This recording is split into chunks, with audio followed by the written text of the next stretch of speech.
They could have just reversed the science and figured out how did this machine create Eve. They would have had the permanence code. But anyway, we're talking about this way too much. Why are we too sciencey about this? Because it's a sci-fi kind of film. I want to say the thing again.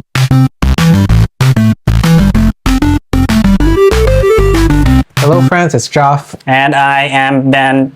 Welcome back to another episode of Geoff and Ben. If you'd like to see this full video, it's also available on our YouTube channel called Geekroll. Come visit Geekroll for some hand-rolled and wasabi hot takes. And if you would like to listen to our digitized voices, listen to us at Spotify under Geoff and Ben. Yes, Geoff and Ben for people who prefer listening over watching videos. We're going to be posting a new episode every Saturday. But you should watch our videos to see our robot dancing, because we will be enjoying and moving like robots while we review this movie. Can you guess what it is? It's Tron ARES, of course. A lot of people are talking about this. I'm not gonna do that robot thing anymore. Or maybe I will. You'll find out. If you watch this entire episode. Anyway, let's jump into it, Ben. Let's go! Lights! Camera! Let's roll! Right. Let's jump into the usual set of questions. Ben, what do you actually like about this movie? Oh, what did I like? Yeah. Holy cow, the effects! Okay, because like, you know, like Tron, like original Tron, even the second movie too, they had like these light trails and things. Yeah. Actually, did this go first before? Nope, Star Wars was first. Yeah. But they never had those light trails, like the red versus the No, that's blue pretty and unique to Tron, I think. Yeah, that's pretty unique to Tron. Yeah, but that looked great. And in this movie, while there's so much red, but actually seeing it happening in real life, like the whole light cycle race through the city thing. Right. And when it cut the police car, that was a surprise. I don't think that was actually part of the movie, because before they were just like walls and stuff. I don't think they were like razor sharps. I could be wrong. It's been a long time since I saw the first and the second movie.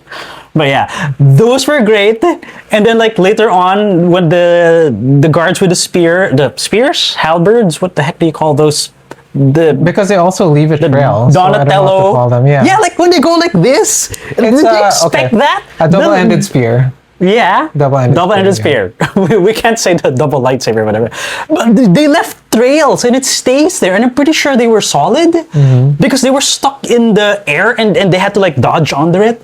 Those look great. It's not just the fights, it's also the vehicle designs. Right. They were great. I would love to own like that hang glider personal air thingy. That looked good. The giant Tory floating thingy. That was actually the original Tron from the space paranoia, whatever game.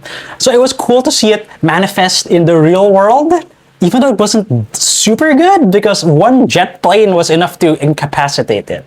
But yeah, so the effects were great. The chase scenes were great, including the water. So that was good. Oh, taking too much time. How about you? What did you like about the movie? I think a lot of people would agree with me that the effects, the animation in this film was amazing. Just being submerged in a world that was so sonic, so cyberpunk for lack of words. All the lights, all the outlines, and like the buildings. It was just so fun to see. Really love the fight scenes. That there was kind of more of that, but this wasn't like Matrix where everybody had. Yeah, there were chasing scenes, of course, and then there were the fight scenes.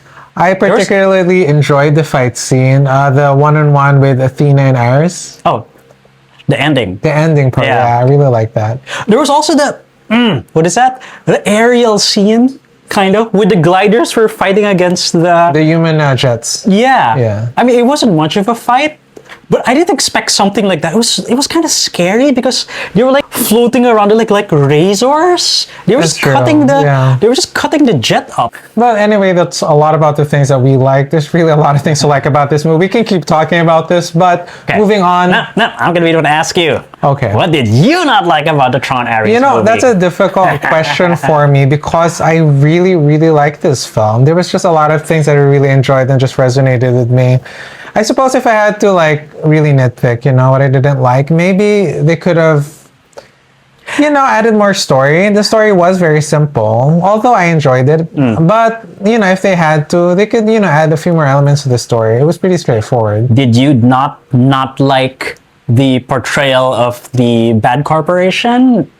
Evan Peters, what's his name? Julian Dillinger. For me, I don't really find him to be an amazing actor, but he's not a bad actor either, okay? For me, he's at least average above average. For me, I don't think he's amazing. You don't love him like you love Lex Luthor? No, I don't love him like I love Lex Luthor is like God tier, and then Jeez. I don't even know like his real name. Like it's just now that you mentioned it. Yeah, Ben, what did you not like? Yeah. Okay, there's several things about this, okay? But they're like plot points and stuff.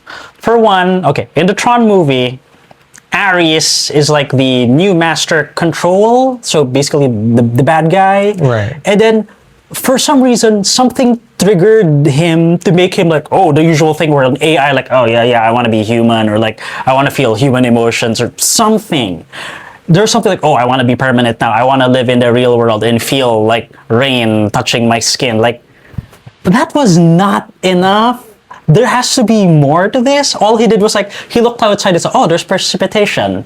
Oh, and please just, don't forget to bring your umbrellas. But there is more to it, which we're going to be talking about later. There is, yeah, I think so. It was explained in the film. No, but at the start, like, something made him, what is that? Break his programming. Is it like, because like, oh, look, I'm about to die. And then like, oh, the Eve, the lady was like, oh, I feel empathetic and I feel sorry for you. And like, oh, does that make me want to feel empathy also?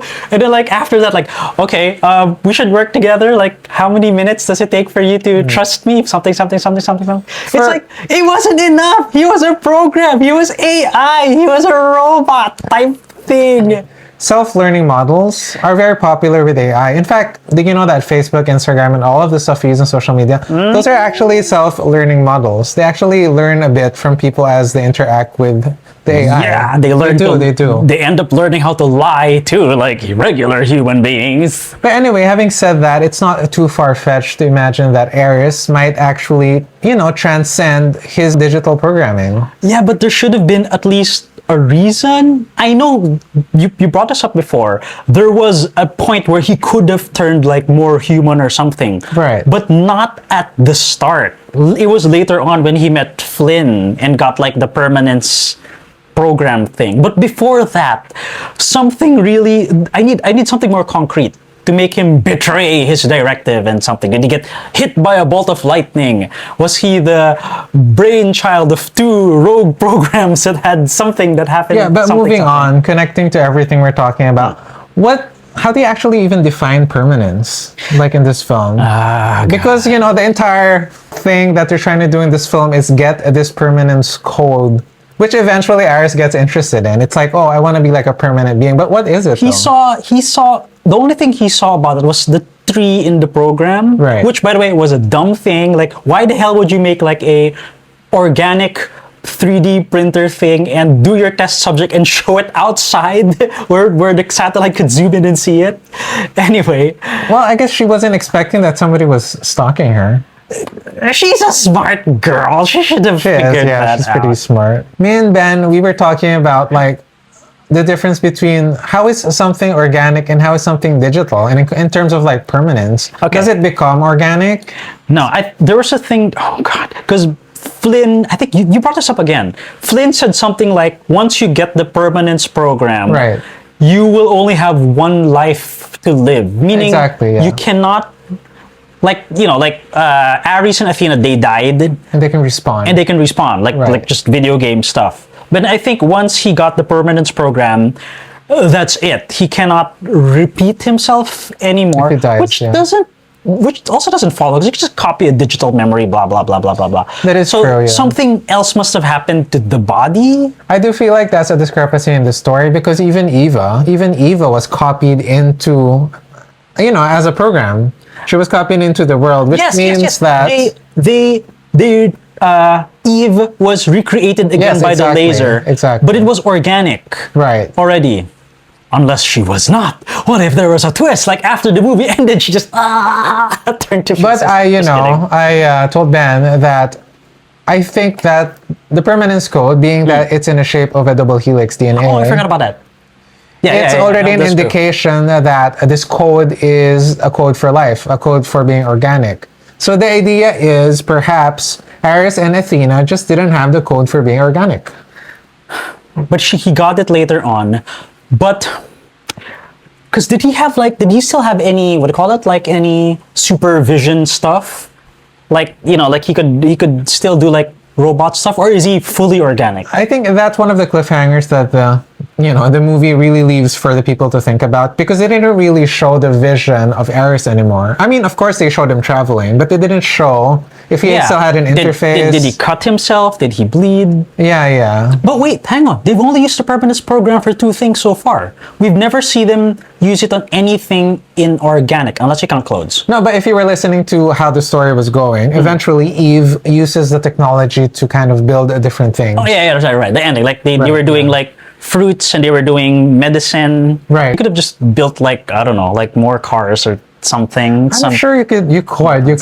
But I have another question. Aside from being organic, what is permanence? What is this code made of? Is it just all light? Is it hard light? What is it? Oh yeah. Because light is actually energy. It's both a particle and a wave. Right. So therefore, if you treat it as a particle, it becomes solid. So therefore, they're kind of. This isn't like a 3D printer where you need like the fuel, the plastic to make your model. Oh, I love it, by the way, when they build stuff. There's the struts and the stuff, which happens when you 3D print anything. Right. Like after you build even the humans, the struts like fall apart. But you know what I was thinking? Those aren't just lasers. Yeah. These are lasers that can reconstruct and reassemble atoms in any order to create both organic and inorganic substances.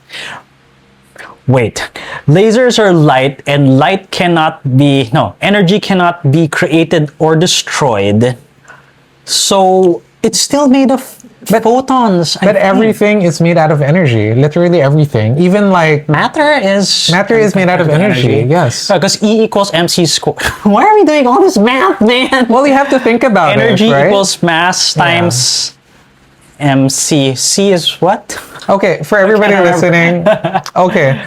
Why are we My doing question math? for you guys is, how is that laser? What is it using to create all of those things?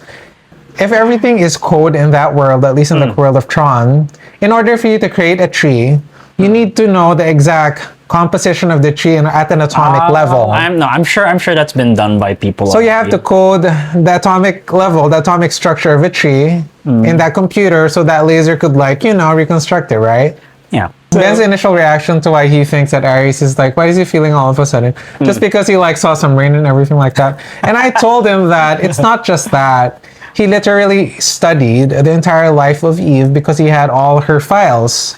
So he had a better glimpse of what human life is, and he got curious. He was just being, I'm sure it's like empathy related, Yes. but I'm so glad they didn't become like they didn't do the whole love relation thing. And I'm so glad that did not happen. And assuming he's a self-learning program, it would just make sense that he'd like to venture into learning how it is to be human, and what makes a human. Okay. Yeah. Moving on to which moves on us to the next question is, can AI actually have a soul? Does Ares actually have a soul? When can you actually even say? That's the weird. If you know the exact composition of a soul, couldn't you just create it using that laser, right? Because you can create a whole body, do the Frankenstein thing, right? And then, but is soul the same as memory? Because as long as you have memories, the engrams or whatever, it can just be copied. But you know what I think? I think they already know how to make a soul. You know how? I know because they were able growth. No, they were able to reconstruct. Eve. They did. They brought her back. Yeah, entirely. Wait, so that's just memory, and and you can fake emotions. She must be dead. Oh my God, that's why it's perfect. That's why she's called Eve, the first woman. What's the name of the sister? No, I was just thinking that, they reconstructed the soul unknowingly because they already made that is a big deal. Yeah. Actually.